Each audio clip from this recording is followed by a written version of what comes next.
کوتوال کا بیٹا کہتے ہیں ایک دن بادشاہ اغلمش نے کوتوال کے بیٹے کو دیکھا. اسے لگا کہ یہ لڑکا بہت سمجھدار اور قابل ہے، تو بادشاہ نے اسے اپنے خاص ساتھیوں میں شامل کر لیا. یہ اچھا لڑکا بادشاہ کی امیدوں پر پورا اترا. جو بھی کام اسے دیا جاتا وہ بہت اچھے انداز میں اس کام کو کرتا تھا. اس کی قابلیت اور شرافت کی وجہ سے جہاں بادشاہ کی نظروں میں اس کی قدر و منزلت زیادہ ہو رہی تھی، وہاں حاسدوں کی پریشانیوں اور دکھوں میں اضافہ ہوتا جا رہا تھا.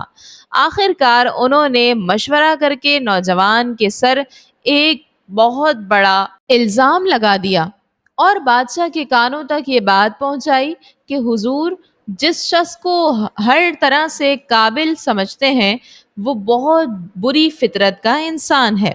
اگرچہ حاسدوں نے یہ سازش بہت خوبی سے تیار کی تھی اور انہیں یقین تھا کہ بادشاہ نوجوان کو قتل کروا دے گا، لیکن دانا بادشاہ نے یہ محسوس کر لیا کہ قصور نوجوان کا نہیں بلکہ حاسدوں کا ہے.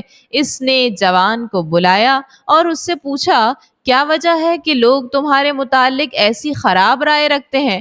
تو اس نوجوان نے جواب دیا، اس کا باعث اس کے سوا کچھ بھی نہیں کہ حضور مجھ پر نوازش فرماتے ہیں، بس یہی بات ان کے لیے باعث حسد ہے. حضرت سعدی نے اس حکایت سے یہ درس دیا ہے کہ انسان میں اگر واقعی کوئی گن ہو، کوئی خوبی ہو، تو وہ قدردانی سے محروم نہیں رہتا. نگاہیں کاملوں پر پڑ ہی جاتی ہیں زمانے میں. دوسرا یہ کہ اگر خوش بختی سے کسی کو عروج حاصل ہو تو اسے برے لوگوں اور حاسدوں کی طرف سے بے پرواہ نہیں ہونا چاہیے.